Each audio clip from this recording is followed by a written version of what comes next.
तो जय हिंद मेरे प्यारे दोस्तों को। दोस्तों स्वागत है आपका हमारे YouTube channel SK point academy में। तो फ्रेंड्स आज हम जो हमारा टॉपिक रहने वाला है साइंस में वो रहने वाला है फिजिक्स में। हमारा टॉपिक है तरंग गति और ध्वनि। और अगर हम बात करते हैं केमिस्ट्री की तो उसमें टॉपिक रहने वाला है भौतिक एवं रासायनिक परिवर्तन। और अगर बात करें हम बायोलॉजी की तो उसमें जो टॉपिक रहने वाला है हमारा उत्सर्जन तंत्र। तो दोस्तों आपको पता है हम लोग साइंस में टॉपिक वाइज रिवीजन करते हैं जो कि आपके एग्ज़ाम में बहुत ही बेनिफिट देता है, ठीक है, बहुत ही फ़ायदा होता है आपके लिए। तो इसीलिए क्लास को रिक्वेस्ट है कि आपको हमेशा ही क्लास पूरी देखनी है, कंप्लीट देखनी है, ठीक है। तो चलिए क्लास को स्टार्ट करते हैं देरी ना करते हुए। क्लास अगर पसंद आए तो क्लास को लाइक कर लेना और शेयर कर देना, ठीक है। तो चलिए क्लास स्टार्ट करते हैं देरी ना करते हुए।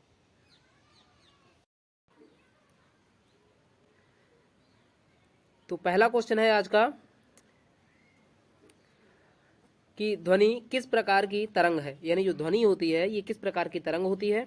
और हम इस क्लास में रैपिड फायर रिवीजन करने वाले हैं। पहला है अनुदैर्ध्य तरंग होती है, ऑप्शन नंबर बी है अनुप्रस्थ तरंग होती है, ऑप्शन नंबर सी है विद्युत चुंबकीय तरंग होती है, या ऑप्शन नंबर डी है आवेशित तरंग होती है। तो इस क्वेश्चन का राइट आंसर हो जाएगा ऑप्शन नंबर ए अनुदैर्ध्य तरंग होती है, ठीक है। ध्वनि जो होती है वो अनुदैर्ध्य तरंग होती है।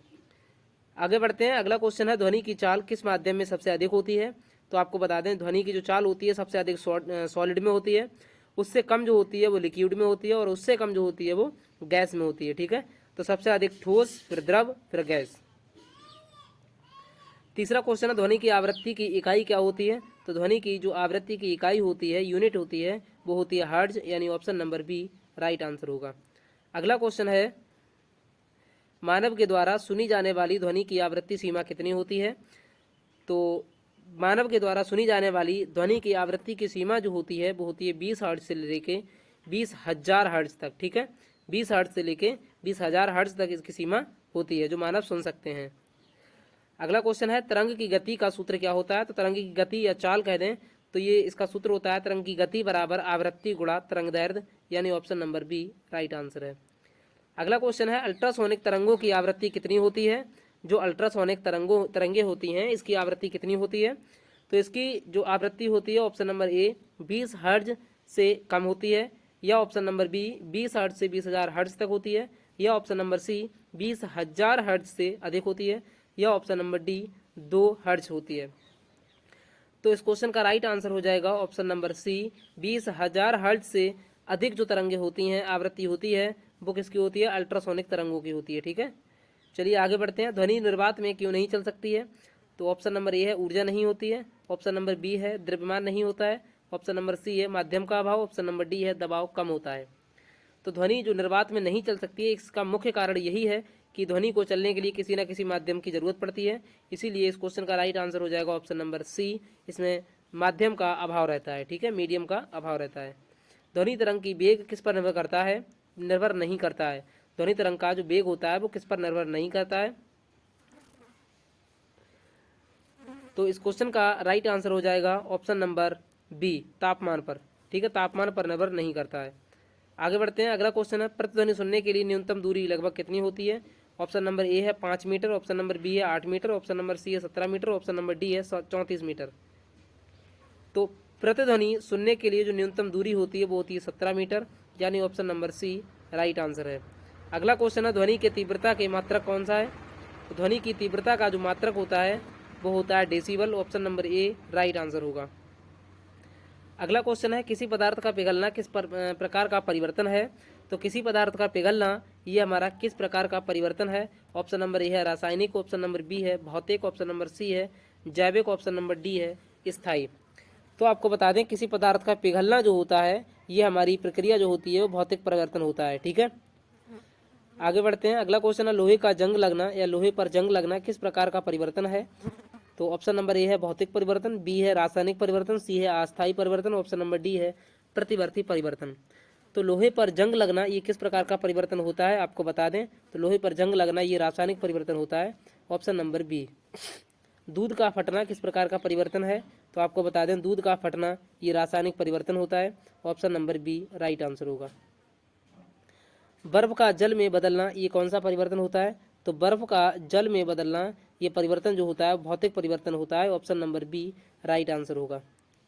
अगला क्वेश्चन है मोमबत्ती जलने में कौन सा परिवर्तन होता है? तो मोमबत्ती जलने में भौतिक और रासायनिक दोनों परिवर्तन होते हैं। Option number C. चीनी का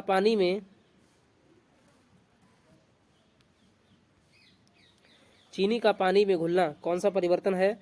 तो चीनी का पानी में घुलना यह हमारा परिवर्तन है रासायनिक परिवर्तन। Option number C right answer होगा।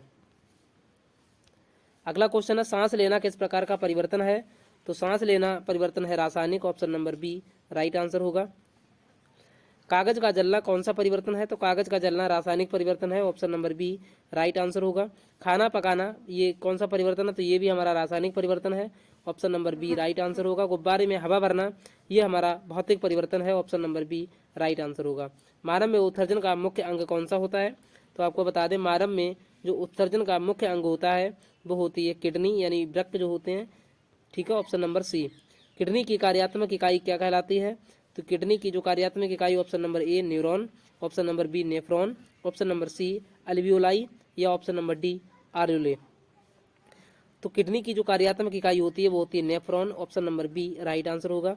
23वां क्वेश्चन है मनुष्य में सामान्यतः एक दिन में कितनी मूत्र बनती है?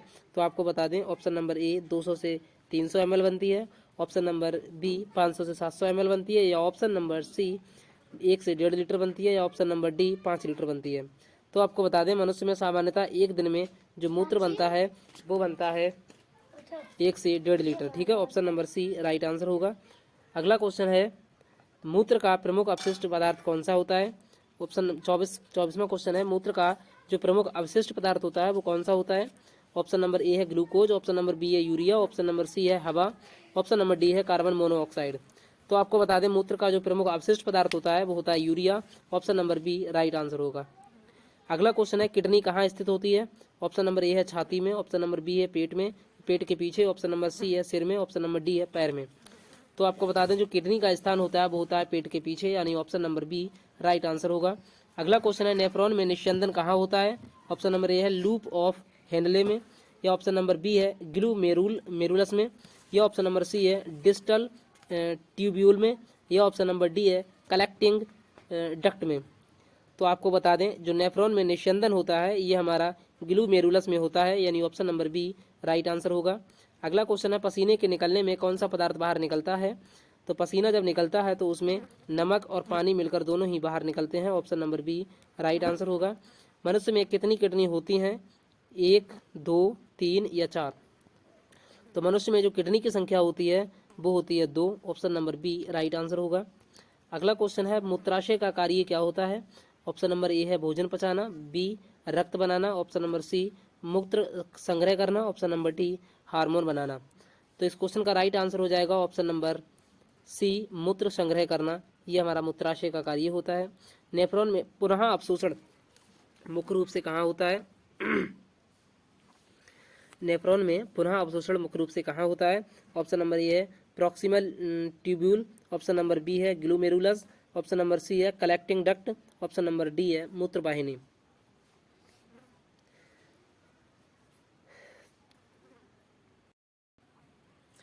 तो इस क्वेश्चन का राइट आंसर हो जाएगा ऑप्शन नंबर ए प्रॉक्सिमल ट्यूब्यूल। ठीक है, नेफ्रॉन में जो पुनः अवशोषण का मुख्य रूप होता है वो कहाँ होता है? तो वो होता है प्रॉक्सिमल ट्यूब्यूल में। ठीक है, तो गाइस इस तरीके से हमने आज के टॉप 30 क्वेश्चन कंप्लीट कर लिए हैं और मिलते हैं अगली क्लास में।